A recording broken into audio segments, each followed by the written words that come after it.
Assalamualaikum warahmatullahi wabarakatuh. Waalaikumsalam warahmatullahi wabarakatuh. Bismillahirrahmanirrahim. Raditu billahi rabban wa bil islami dinan wa bi Muhammadin nabiyyan wa rasula. Rabbi zidni ilma warzuqni fahma.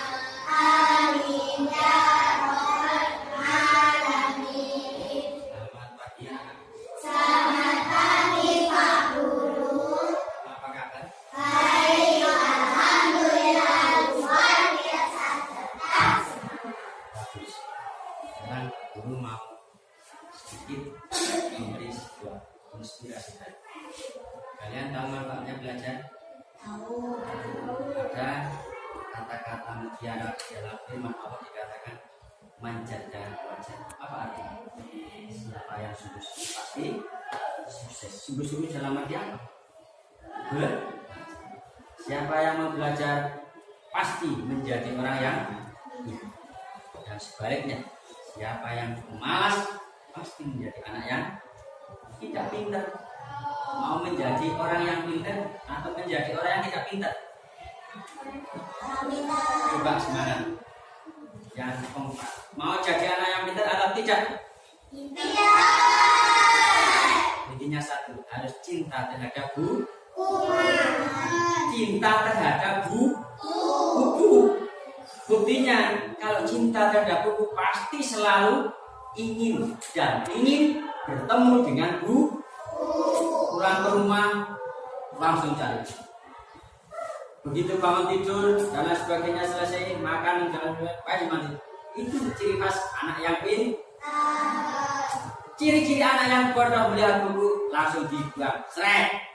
Sampai rumah langsung grek.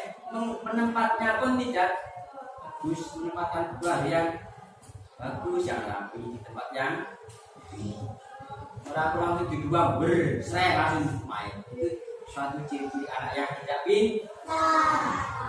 Baik, pada pagi ini Pak Guru mau memberi sebuah pelajaran yang berjudul sejarah atau kisah.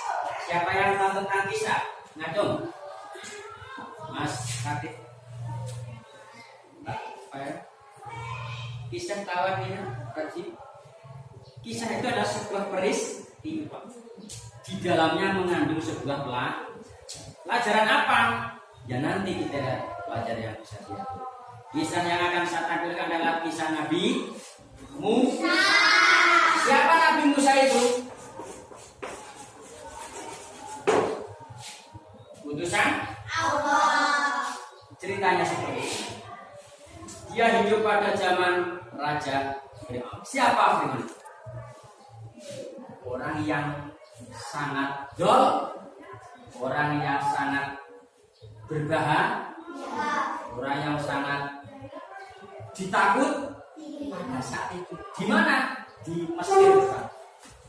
Nah, pada saat itu Musa mau lahir. Ibunya bernama Yukabad itu khawatir karena apa? Fir'aun telah mendeklarasikan bahwa suatu saat nanti akan lahir seorang anak yang akan menurunkan singgasana dia, keratonnya dia, kekuasaan dia. Maka dia mendeklarasikan kepada warganya bahwa suatu saat akan lahir akan saya bunuh. Kira-kira takut nggak? Takut? Siapa yang tidak takut punya seorang ibu kok nek kasih anak calon apa dipateni wedi ora? Wedi. Akhirnya Yukabad ibunya Musa dikasih ilham oleh Allah. Wahai Yukabad, anakmu cemplung nang kali di sungai Nil sana. Lebono peti. Gitu taruh di peti. Jalan mambang, dilarang. sampai di dekatnya keratonnya Fir'aun diambil oleh Siti Asia. Siapa Siti Asia itu? Istrinya Fir'aun. Melihat kelakuannya Siti Aisyah, Fir'aun marah besar. Siapa itu? Buat saja. Akhirnya Aisyah merayu seorang Fir'aun, dirayu biar ini siapa tahu anak ini akan membawa manfaat. Dipeliharanya lah di dalam keratonnya Raja Fir'aun yang zalim. Baiklah, berjalan sampai waktu demi waktu. Musa menangis terus minta susu. Bahasanya ini jadi disusoni men bisa bertahan hidup. Akhirnya dipanggilnya seorang perempuan di desanya berapa kali, tidak ada yang mau. Kalau Musoni mau nangis terus. Gimana kira-kira? Akhirnya kakaknya Musa mengusulkan, wahai Raja yang zalim, wahai Aisyah, panggilkan namanya Yukabat, suruh ke sini, suruh minum susu. Akhirnya dipanggil betul. Yukabat itu siapa? Ibunya Musa. Panggil betul, akhirnya dia mau menyusui. Nah, disitulah akhirnya dia diizinkan hidup di dalam singgasananya Fir'aun selama 2 tahun. Akhirnya besar. Sampai 2 tahun dia membesar sampai umur 18 tahun. Dia keluar melihat orang yang sedang berantem. Musa pengen misah, ngerti misah? Pengen melerai, pengen dipisah. Malah nantang gelut, dijotos pisau biar mati. Yang mati, ya yang itu yang nantang Musa. Akhirnya Musa takut, akhirnya dia menyesal, ya Allah, ampuni saya dosa-dosa saya telah membunuh orang yang tidak bersalah. Akhirnya diampuni, dia punya keistimewaan yang sangat besar. Nah, sampai di situ Fir'aun mendengar itu, marah Fir'aun. Dasarnya dia telah membunuh seseorang. Mau saya dikejar oleh Fir'aun. Akhirnya dia lari sampai negeri Madian. Madian itu mana? Ya pokoknya kota sana yang jauh di Madian. Ketemu yang namanya siapa namanya Su'aib. Nah, di rumah dia mengadu bahwa dia dikejar-kejar oleh Fir'aun yang zalim. Dilalah nang dalan bertemu dengan seorang wanita yang cantik. Telah membagikan minuman, dia mengadu sama Su'aib, wahai ayah, saya telah bertemu seorang laki-laki yang mulia yang telah membantu saya. Suruh datang ke rumah, coba hadapkan ke saya. Begitu datang. Nah, baiklah, akhirnya dia berdiskusi. Dia akhirnya suruh bekerja selama 8 tahun yang akhirnya diistri dengan anaknya, bojo dicahayu. Nah, cara Raden mesti senang untuk dinari, itu enggak? Betul. Nah, lama-lama dia kangen, pengen kembali ke Mesir, ke kota yang tadi. Nah, begitu sampai Gunung Sinai, tahu Gunung Bukit Sinai? Di situ gelap sekali, peteng dedet. Anehnya arah tulet dia disulat, pengen bola bali orek. Ada apa ini? Nah, setelah itu datangnya wahyu dari Allah. Wahai Musa, hari ini kau angkat menjadi rasul. Sembahlah Tuhanmu, dirikanlah sholat. Nah, disitulah Nabi Musa diangkat menjadi seorang rasul utusan. Di situ namun gunung bukit sini di sana. Dia telah diangkat menjadi seorang rasul. Nah, saat setelah itu dia pelan-pelan dia berdakwah, menyampaikan wahyu kepada Fir'aun yang zalim. Nah, setelah itu dia tidak percaya dengan apa yang dibawa oleh Nabi Musa, malah dia ngajak tarung kalau tukang sihir. Nah, tukang sihir siapa? Fir'aun. Akhirnya dia melemparkan apa? Tongkat yang namanya mujizat. Di tongkatnya dilempar, berubah menjadi ular sing gedene sak rumah. Wah. Nah, tukang sihir ulane dicaplok karena Musa. Nah, dicaplok entek malah diarani tukang sihir. Musa lebih darani tukang sihir. Marah besar. Wahnya kejar-kejaran sampai Sungai Nil. Nah, begitu sampai laut yang lebar. tongkatnya Nabi Musa diperintahkan oleh Allah ada wahyu dari langit. Wahai Musa, kowe dilempar tongkatnya nang laut. Ya dadi galak. Terus liwat karo Nabi Musa. Nganggo jaran. Wah, nek saiki. Nah, sama penganutnya. Begitu sampai pinggir, di tengah-tengah langsung nutup kembali air itu air laut. Lep. Raja Fir'aun masuk ke belakangnya, di belakangnya langsung ketelan laut itu. Akhirnya penganutnya Fir'aun modar kabeh. Karena izin, itulah orang-orang yang boleh, yang nasibnya ditelan oleh habis itu mati. Nah, kira-kira dari kisah ini ada pelajaran yang sangat hebat untuk bisa diambil pelajaran. Kira-kira apa? Satu. Karena setiap kisah itu di dalamnya ada pelajaran. Ingat ya, di dalam Al-Quran itu ada 3 yang harus diketahui. 1 tentang tauhid, 2 syariat, yang ketiga adalah kisah para nabi. Ya ini yang sama. Kisah itu mengandung pelajaran. Dengan 3 itu maka Allah katakan itu sudah cukup bagimu wahai umat Muhammad. Cukup untuk menjadi sebuah pedoman hidup dunia akhirat. Nah, apa yang kita ambil pelajaran? 1, kita harus bertanggung jawab. Yang kedua, berani menyampaikan kebenaran kepada siapa? Tidak. Karena ini yang bisa ambil.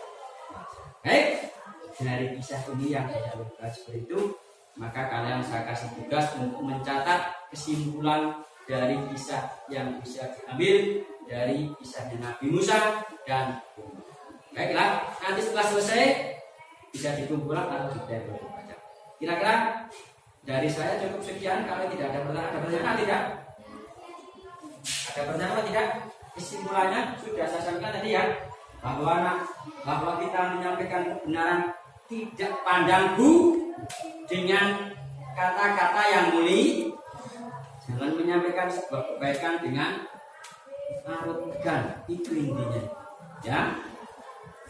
Kira-kira cukup sekian dari saya. Mungkin ada yang ditanya. Kalau tidak bisa ditutup. Masih banyak? Ya.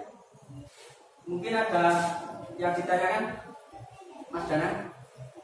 Nah, dari kisah-kisah ini semua juga banyak. Untuk ada kisah Nabi Ayub misalnya. Kira-kira apa yang bisa diambil pelajaran dari kisah Nabi Ayub? Ayo.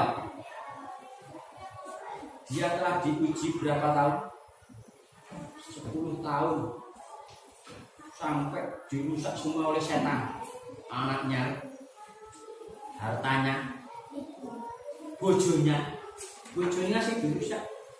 Dirusak itu memang atas izin Allah. Setan itu penasaran. Wahai Allah, dia menghadap. Iblis itu menghadap kepada Allah. Wahai Allah, saya penasaran yang namanya dengan Nabi siapa tadi? Nabi siapa tadi? Nabi siapa yang tidak bisa dikatakan? Sebelumnya, sesudahnya, yang tadi dirusak sampai ini Nabi siapa? Tadi yang tadi. Saya kepengen uji makhluk yang soleh ini, pengen tahu hasilnya. Izinkan. Lihat saja, silahkan diuji. Nanti lihat saja hasilnya. Setelah selesai uji, hasilnya tetap menjadi orang yang sabar. Diuji bojo nintek, setan guyu-guyu, walata-lata. Wah.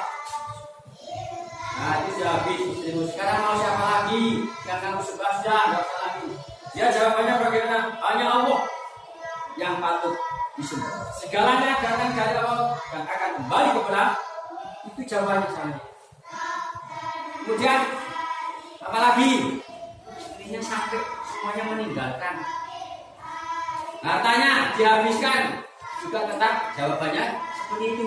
Innalillahi wa inna ilaihi raji'un.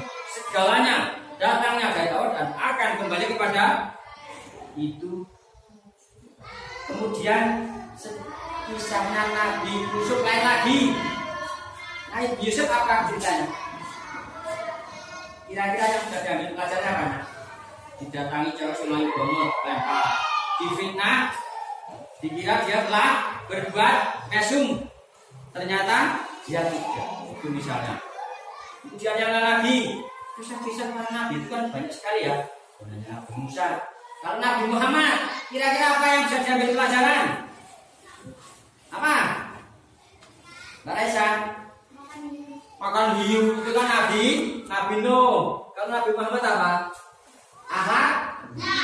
Inama itu diutami mama kalimal akhlak. Gitu. Sesungguhnya Nabi Muhammad adalah sebagai contoh yang baik bagi kamu. Contoh apanya? Kelakuan, akhlak. Nah, itu kalau kisahnya Nabi. Nah, kalau Nabi Musa adalah yang perlu dicontoh adalah berani bertanggung jawab atas perbuatannya, menyampaikan kebenaran, harus juga berani sekalipun rajanya adalah raja yang dolim, orang gak malah orang menyampaikan kebenaran urus raja ini dolim wedi, tidak usah takut walaupun sampai mati telah menghadap, itu namanya imannya sangat kuat. Orang malah wedi urus gampang itu, wong dhuwur rupane koyo wedi wis saiki mlayu bali bae. Kita harus tetap berani karena benar. Berani karena benar. Oke? Ya. Kemudian coba kalau Nabi Nuh apa yang sudah diambil pelajaran? Nabi Nuh dimakan apa? Iwak paus berapa bulan? Berapa bulan? 3 bulan atau 6 tahun? 6 tahun suwi teman. Pernah ikan paus mati tidak kira-kira? Mati. 3 dina wis mati. Sedina wis mati. Itu kan hanya salahmu nih. Nabi Yunus, kalau Nabi Nuh berapa? Kapalnya itu karena apa coba? Anaknya yang durhaka atau siapa namanya? Kan itu Nabi Nuh. Dia sangat karena durhaka walaupun Allah kan ceritanya seperti ini. Wahai Allah, selamatkan anakku yang namanya Kan'an. Kemudian Allah menjawab bagaimana? Jangan kau tolong itu karena itu bukan anak, itu anak durhaka. Karena apa? Ketika peristiwa terjadi banjir, dia suruh menyelamatkan diri, dia malah tidak mau. Tidak Nabi Nuh. Ayahnya sih, bapaknya. Tidak Nuh. Jadi bahasanya kan, on sini, ikut bapakmu. Kamu akan ditolong oleh Tuhanmu. Dia akan diselamatkan oleh azab Allah. Nabi akan jawabnya bagaimana? Tidak, saya akan menjauh dari sini. Saya akan diselamatkan oleh bahayanya banjir. Ternyata begitu dia mengatakan seperti itu, dia tidak ikut. Akhirnya dia tetap telan air, telah meninggal dunia. Dan akhirnya Nabi Nuh apa? Dia berdoa kepada Tuhannya, ditolak doanya. Karena apa? Dia telah durhaka. Kongkon dijairi bapaknya diselamatkan malah mengelak. Diceritani kok ini malah ngomong derek. Itu namanya durhaka. Durhaka artinya apa? Durhaka itu artinya apa? Durhaka kok sombong tadi. Durhaka artinya apa? Tidak baik atau berani dengan orang tua. Makanya jangan berani. Nah itu contohnya Kan'an berani sama Nabi Nuh. Akhirnya nasibnya seperti apa? Walaupun ayahnya mendungan anaknya, dijawab langsung sama Allah. Jangan kau doakan itu Nuh. Itu bukan anakmu yang sebenarnya. Itu anak yang durhaka. Tapi namanya orang tua, berung-berungi anak, orang tua kan tetap kasihan, tetap sayang. Walaupun di mana malah ditolak yang mesti Allah. Akhirnya ya orang dikabulkan malah dilarang. Kalau Nabi itu boleh-boleh saja, tapi yang melarang adalah Allah Subhanahu wa Ta'ala. Jadi banyak kisah-kisah di dalam pelajaran, kisah-kisah para nabi itu semua mengandung pelajaran yang sangat banyak bagi kita. Contohnya Nabi siapa mau? Nabi siapa? Nabi Nuh, kemudian Nabi Muhammad. Nabi Muhammad yang bisa kita teladani adalah kelakuan akhlaknya. Akhlaknya kita harus bisa setidak mungkin meniru koyok akhlak kanjeng Nabi. Tentunya akhlaknya seperti apa? Ayo, ayo, wajah nakal. Kalau di Jangan sombong. jangan sombong. Apalagi banyak sekali ya. Jangan durhaka kepada orang Tua. apalagi berangkat sekolah tepat waktu, kalau pulang harus saling dengan orang tua, kalau di sekolah harus saling pada bapak dan ibu, kalau bicara harus dengan sopan santun. Itu adalah bagian daripada akhlakul karim. Itu yang perlu dicontoh akhlak peristiwa itu sejarahnya kehidupan pada zaman Nabi. Kemudian kalau Nabi Musa itu kan pertarungan ya antara raja yang dolim dengan seorang utusan. Nabi Musa melawan kalau raja yang dolim. Nanti kita akan bisa dilihat hasilnya yang terakhir apa. Hasilnya ya tetap firman tetap kan itu menunjukkan bahwa orang yang dolim tidak akan menang melawan orang-orang yang soleh. Orang yang dolim sekalipun menjadi raja tidak akan menang melawan orang yang soleh, karena orang yang soleh itu sing buat sandaran adalah Allah Subhanahu wa Ta'ala. Buktinya Nabi Musa ketika dihadang lewat laut di Sungai Nil, apa yang terjadi? Allah menurunkan wahyu. Wahai Musa, tongkatmu lemparkan saja di depanmu. Begitu dilempar apa yang terjadi? Laut belah, jadi jalan. Itu kan namanya dibantu oleh Allah. Coba kalau orang dolim, ya Allah turunkan hujan. Sing medun apa? Pulau akeh ping dasar. Karena dia sangat dia tidak taat kepada Tuhan. Beda kan Nabi Musa. Nabi Musa begitu. Agi bingung tak, wis langsung diturunkan wahyu, belum berdoa. Ketika Musa sampai di laut itu memang dia berdoa tidak. Jadi Allah langsung memberi sebuah pertolongan lewat ilhamnya dengan suara yang tidak bisa dilihat dengan panca indera. Wahai Musa, turunkan, hanya suara kok. Kowe tongkate sing dicekel kepian laut kok. Tapi hanya berbentuk suara. Itu namanya mukjizat. Itu di black langsung berubah menjadi jalan raya. Ya, dia bersama pengikutnya ya lewat dengan begitu senangnya. Nah, begitu kan tengah-tengah ini berubah menjadi lagi, jadi laut lagi. Itu namanya Nabi Musa begitu sampai tengah laut. Di sini kan selamat mendarat. Di tengah laut yang ke sana langsung nutup jadi air. Raja Fir'aun bersama balanya, tentaranya di belakangnya ini tadi. Begitu sampai tengah di situ langsung air ini jalannya tadi bentuk jalan berubah jadi laut. Akhirnya dia itulah nasib-nasib orang-orang yang dolim. Nabi Musa selamat, dia mendarat setelah sampai di laut Mesir mendarat. Dia dengan selamat karena diselamatkan oleh Allah SWT. Ketika dikejar-kejar oleh Fir'aun dan bala tentaranya ingin disalib karena dia telah melawan perintah daripada Fir'aun adalah salah satu contoh seorang raja yang dolim. Apa artinya dolim? Jahat. Mosok begitu anak lahir antipatenya dia hanya gara-gara mempertahankan sebuah mimpinya. Mimpinya ditafsirkan oleh dukun-dukunnya 10 kumpulno. Hei para dukun-dukun, kekasihku, saya bermimpi bahwa suatu saat ada akan bayi lahir. Nah itu dipegang kuat-kuat, akhirnya dia membuat peraturannya suatu saat akan lahir seorang bayi akan saya bunuh. Itu buat pegangan. Mosok bayi lahir akan gimana sudah masih berapa? Kemudian ada Nabi Sulaiman. Nah, Nabi Sulaiman kisahnya seperti apa? Apa mukjizat yang bisa ditangkap? Bisa berbicara dengan Kalau Nabi Musa apa? Mujizatnya. Tongkatnya bisa berubah menjadi ular. tangannya bisa mengeluarkan cahaya. Nah, Nabi Muhammad begitu jalan, apa yang mujizatnya apa? Diikuti dengan mendung. Walaupun panas banget rasanya, kayak dipayungi.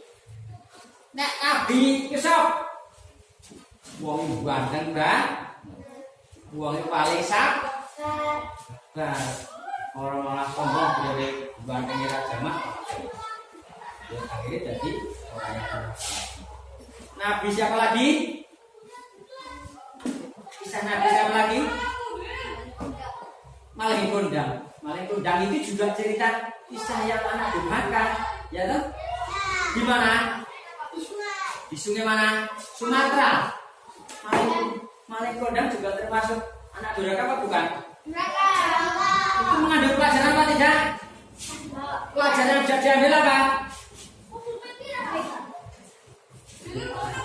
Apa?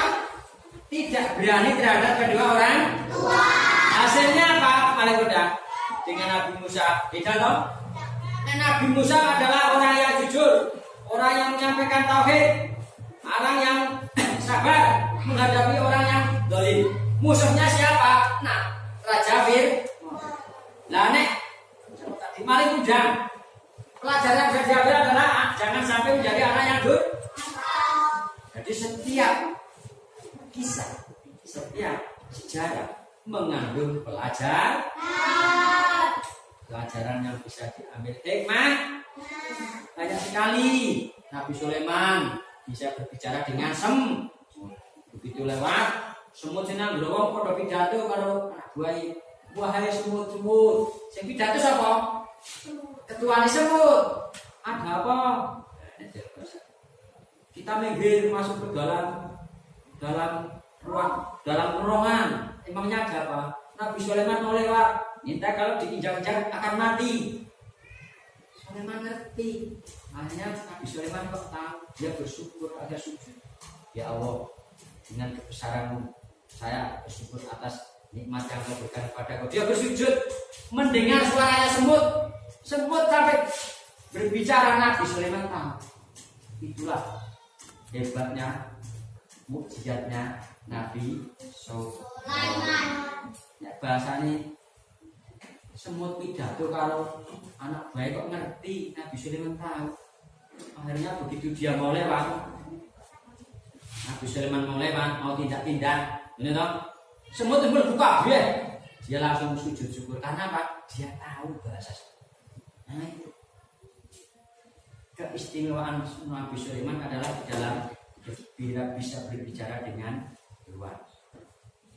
Kemudian waktu itu ada peristiwa ingin mengajukan sebuah sayembara.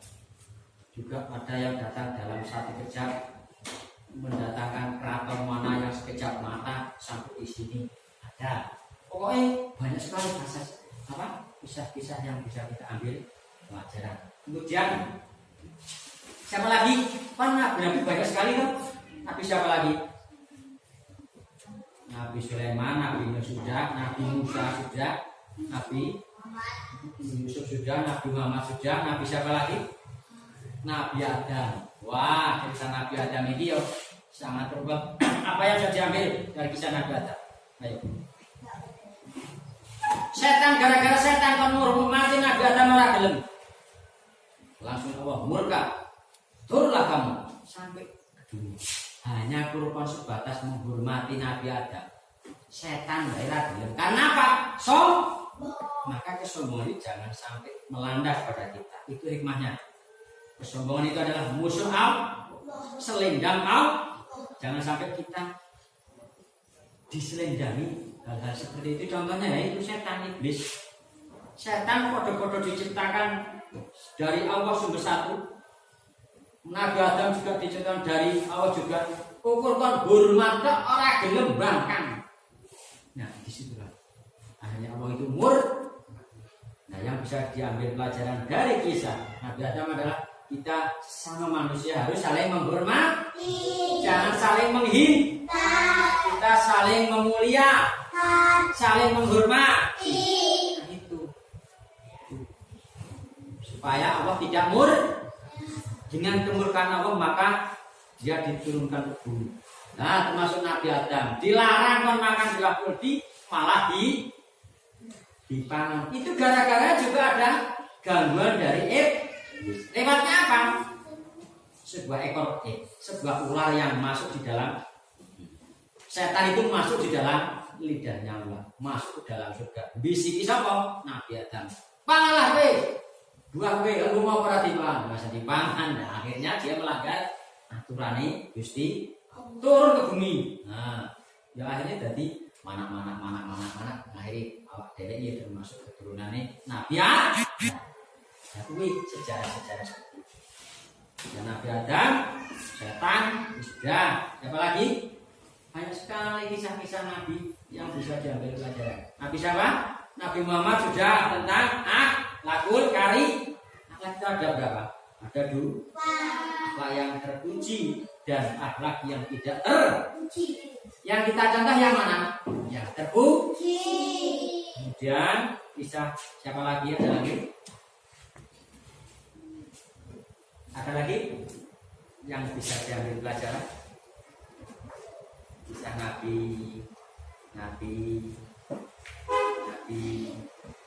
apa sing tahu ngerti?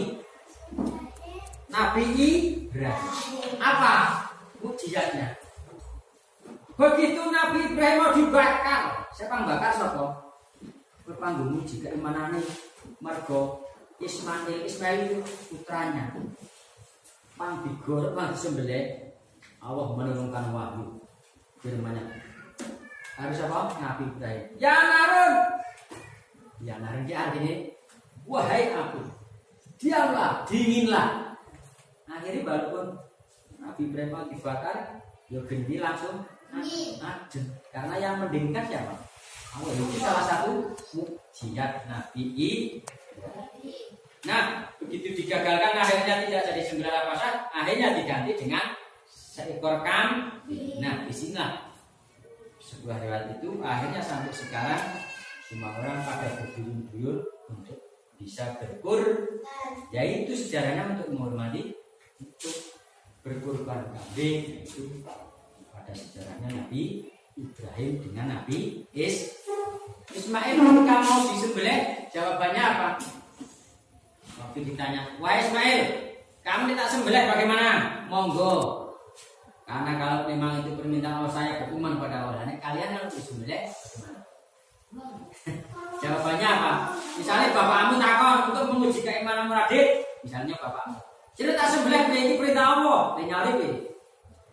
Paling nyari bapak dulu ya sudah tua, ini ya gitu. Ya kalau anak banyak gitu. Silakan ayah, kalau itu memang perintah Allah, itu adalah tanda beriman kepada Allah. Nah, sembelih tenang, begitu sembelih langsung berubah dari kambing rasido. Itu adalah untuk menguji keimanan.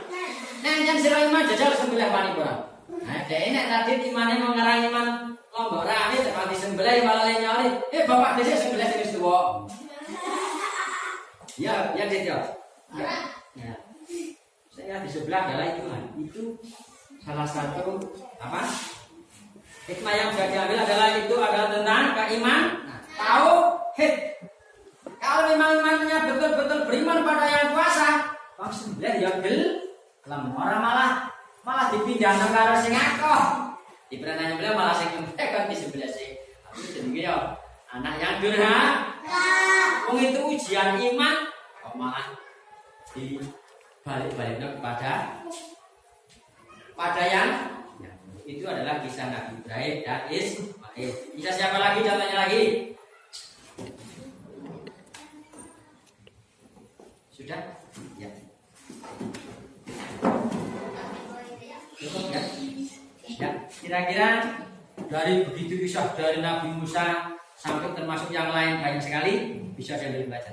Ya, kita harus banyak membaca buku. Ya, kesimpulannya adalah bahwa Nabi Musa adalah utusan Allah Orang yang soleh melawan orang yang dolim, tetap yang dolim adalah kalah. Ya. Kesimpulannya adalah bahwa menyampaikan kebenaran kepada siapapun harus berani dengan akhlakul karim. Kira-kira cukup ya dari saya.